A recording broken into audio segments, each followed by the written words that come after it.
India में crypto industry की situation एक पेंडुलम की तरह हो गई है अभी कि कभी कुछ ऐसी खबरें आ जाते हैं जिससे सभी क्रिप्टो इन्वेस्टर टेंशन में आ जाते हैं। बड़ा स्ट्रेस होता है कि भाई आगे तो बस सब कुछ हमें बंद लग रहा है, दी एंड लग रहा है। एंड कभी कुछ ऐसा हो जाता है जिससे फिर से सुकून मिलने लगता है, कुछ अच्छी खबरें आ जाती हैं, पॉजिटिव खबरें। आज का जो वीडियो है इसमें भी कुछ ऐसा ही है कि आपके लिए कुछ अच्छी अपडेट्स हैं, पॉजिटिव खबर है क्रिप्टो इन्वेस्टर्स के लिए जो आपको रिलीफ देंगी, थोड़ा स्ट्रेस कम करेंगी। एंड कुछ ऐसा भी है जो थोड़ा स्ट्रेस भी दे सकते हैं। मतलब आज जो मिक्स्ड अपडेट है। सबसे पहले जान लेते हैं कि अपडेट्स क्या हैं, बात क्या है, एंड फिर डिटेल्स में उन पर बात करेंगे।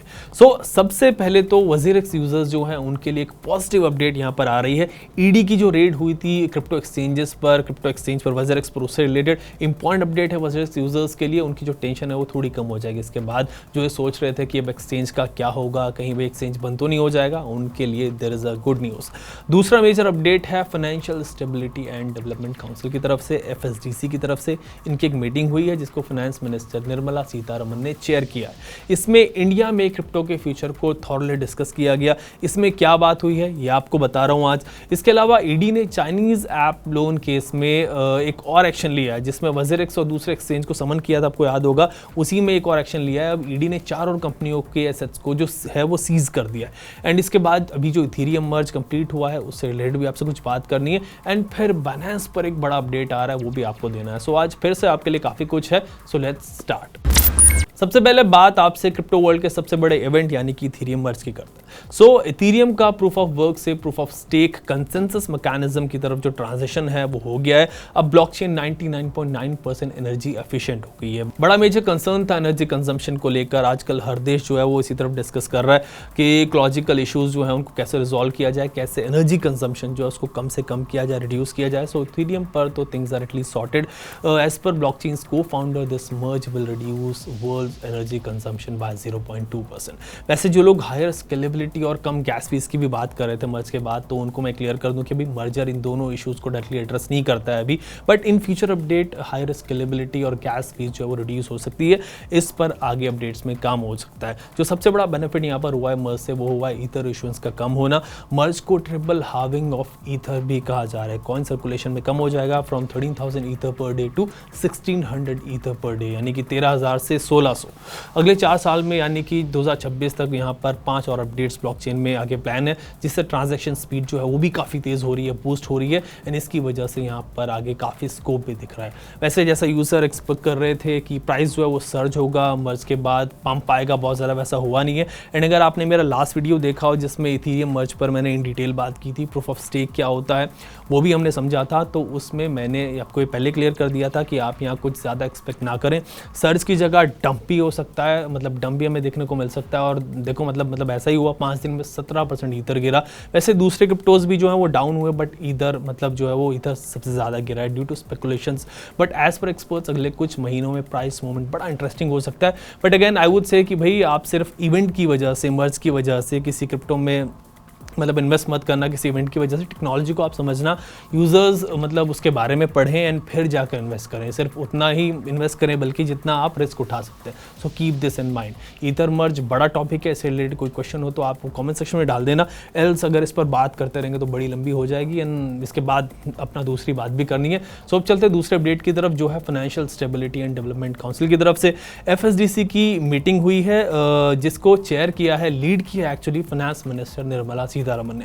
FSDC गवर्नमेंट की बॉडी है जो देश में फाइनेंशियल स्टेबिलिटी को मॉनिटर करती है। अकॉर्डिंग टू इंडस्ट्री सोर्सेज इस मीटिंग का जो एजेंडा रहा है वो status of crypto in India रहा है, मतलब एजेंडा ही ये था। एंड इस मीटिंग में सबने मिलकर ये डिसाइड किया है कि क्रिप्टो को लेकर जितनी भी एम्बिग्यूटीज हैं, जितनी भी अनसर्टेनिटी है लोगों के मन में, उसको जल्द ही खत्म किया जाए। 2 पॉइंट पर डिस्कशन यहाँ पर रहा है इस मीटिंग में। एक तो ये कि क्या क्रिप्टो को कंप्लीटली बैन किया जा सकता है, मतलब इस ऑप्शन पर भी बात हुई है, डिस्कशन हुआ है कि अगर क्रिप्टो पर बैन लगाया जाए तो उसमें क्या रिस्क जो है वो इन्वॉल्व होंगे, कैसे पॉसिबल हो पाएगा एंड इसको इम्प्लीमेंट जो है वो कैसे किया जा सकता है। सो थोड़ा चुभने वाली खबर है जैसा मैंने कहा। लेकिन दूसरा पॉइंट जो डिस्कशन में है वो ये रहा कि अब गवर्नमेंट जो है क्रिप्टो को लीगलाइज अगर करती है, लीगलाइज मतलब यहाँ पर लीगल टेंडर नहीं बल्कि क्रिप्टो एसेट्स की ट्रेडिंग जो है उसको लीगलाइज करती है, तो इसका रेगुलेटर कौन होगा? जैसे कि आप जानते हो स्टॉक मार्केट का रेगुलेटर जो वो सेबी है। इसी तरह क्रिप्टो में कौन सी बॉडी है जो उसको रेगुलेट करेगी, रेगुलेटर का काम करेगी एंड ये कैसे किया जाएगा। सो बोथ वेज बैन वाला पार्ट भी यहाँ पर डिस्कस हुआ है एंड साथ में क्रिप्टो एसेट्स को ट्रेडिंग के लिए अलाउ करना भी डिस्कस हुआ है। वैसे with in the government crypto को लेकर लेकर व्यूज़ जो आप जानते हो डिवाइडेड है। आरबीआई बैंक की बात यहाँ पर हमेशा करता रहा है, बट गवर्नमेंट जो रेगुलेशन की तरफ भी देख रही है। अभी एक हफ्ते पहले आपको याद होगा निर्मला सीतारमन आईएमएफ की मैनेजिंग डायरेक्टर से भी मिली थी एंड दोनों ने क्रिप्टो पर बात की थी। एंड इसमें अच्छी बात ये रही थी कि सीतारमन ने आईएमएफ को इस पर लीड रोल प्ले करने को कहा था क्रिप्टो पर, यानी कि आईएमएफ सभी देशों को इस पर गाइड करे। एंड आईएमएफ रेगुलेशंस की बात करता है, ना कि बैन की। इट्स गुड, ये आप जानते हैं। अब बात करते हैं तीसरे अपडेट की, वज़ीरक्स की। एक्चुअली वज़ीरक्स यूजर्स के लिए एक बड़ी अच्छी खबर आ रही है और वो ये कि ईडी ने वज़ीरक्स के एसेट्स जो है उनको अनफ्रीज कर दिया है। अकॉर्डिंग टू वज़ीरक्स, अगस्त के शुरू में ईडी ने वज़ीरक्स के 65 करोड़ के एसेट्स जो है वो फ्रीज कर दिए थे, यानी कि वज़ीरक्स उनको यूज़ नहीं कर सकता था। अब अमाउंट जो अनफ्रीज हो गया। वज़ीरक्स का कहना है कि अब वो अपने बैंकिंग ऑपरेशंस जो है वो उनको फिर से शुरू कर सकेगा। So it's a good news for WazirX users, in fact पूरी इंडस्ट्री के लिए। आई वुड से आपको याद होगा कि जब पिछले हफ्ते मैंने वज़ीरक्स प्रेसिडेंट राजगोपाल मेनन से इंटरेक्शन किया था, बातचीत की थी, इंटरव्यू किया था, तब उनका ही कहना था कि WazirX is cooperating with ED and he hopes कि जल्द ही चीज़ें सेटल हो जाए। वैसे 10 एक्सचेंजेस को ईडी प्रोब कर रही है, जिनमें वज़ीरक्स है, CoinDCX है, CoinSwitch भी है। CoinSwitch कुबेर एक्चुअली तीनों बड़े एक्सचेंज है, ज़ैपे भी है यहाँ पे, फिर बायोकॉइन है, यूनोकॉइन है, फिटपे है, CoinSecure है, जियोटस है और CoinEx भी है। सो इन्वेस्टिगेशन जो है वैसे अभी चली रही है, it's not over yet. But WazirX के एसेट्स अनफ्रीज होने से यूज़र्स की जो टेंशन है वो काफ़ी कम हो गई होगी। जब ईडी रेड हुई थी तब से काफ़ी सवाल आ रहे थे, यूज़र्स कर रहे थे कि एक्सचेंज के फ्यूचर क्या होगा भाई। उनको मतलब मैंने 2-3 बार वैसे एड्रेस भी किया, बट अब थोड़ा जो है वो सुकून एटलीस्ट यूज़र्स को जाकर मिलेगा। अब बात ईडी की हो रही है तो एक और मैटर यहाँ पे सामने आ गया उसी केस में जिसमें क्रिप्टो एक्सचेंजेस पर ईडी ने रेड की थी, जो चाइनीज़ लोन ऐप वाला केस है। उसमें अब ईडी ने ईज़बज़, रेज़रपे, कैश फ्री और पेटीएम के करीब 47 करोड़ रुपए सीज कर दिए। इसमें एक HPZ टोकन ऐप था, मतलब जिसमें क्रिप्टो इन्वेस्टर्स को कॉन्टैक्ट किया गया था। ये ऐप वो डाउनलोड कि भाई ये ऐप आप डाउनलोड कर लो और इसके थ्रू क्रिप्टो में और माइनिंग मशीन्स में इन्वेस्ट करें। मतलब इस तरीके से लोगों को अप्रोच किया गया। लोगों ने जल्दी प्रॉफिट के चक्कर में ऐप डाउनलोड भी किया, इसमें पैसे भी डाले और फिर वही हुआ जो भाई हमेशा होता है ऐसे ऐप्स के साथ। कुछ पैसों पर जो है क्रिप्टो इन्वेस्टर्स को रिटर्न मिला शुरू में, बाकी का जो पैसा है वो ऐप और वेबसाइट लेके भाग गए। इन्वेस्टर्स का जो पैसा था उसको डिजिटल पेमेंट और क्रिप्टो के थ्रू जो है वो बाहर राउट किया गया। जिन ऐप्स और पेमेंट्स गेटवेज के थ्रू ये पैसा जो है वो राउट हुआ, बाहर गया, उनको भी ईडी प्रोब कर रही है। सो आपको भी मतलब ये एडवाइस है, ये मैं कहूँगा, इसीलिए मैंने मतलब इसमें अपडेट में न्यूज़ ली है कि आप ऐसी स्कीम से बचना जो 20 से 25 दिन में पैसा डबल करती हूँ। ये सब कुछ फिल्म में होता है, प्रोब भी आगे वैसे चल रही है एंड कॉज क्रिप्टो के थ्रू इसमें भी पैसे राउट हुए हैं, तो भाई इसका इंपैक्ट भी आगे क्रिप्टो इंडस्ट्री पर पड़ेगा। लेकिन आप ऐसी सभी ऐप से बच के रहना। अब लास्ट अपडेट आ रहा है बनांस की तरफ से एंड इंटरनेशनल क्रिप्टो एक्सचेंजेस से रिलेटेड है।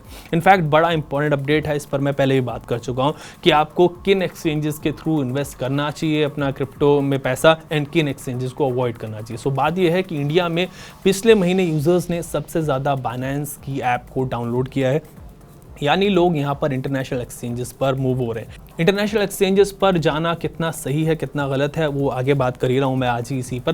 पहले इसको समझते हैं कि एक्चुअली में हुआ क्या है। सो अगस्त में बाइनेंस को 4,29,000 बार डाउनलोड किया गया, जो कि CoinDCX से ऑलमोस्ट 3 गुना ज़्यादा है।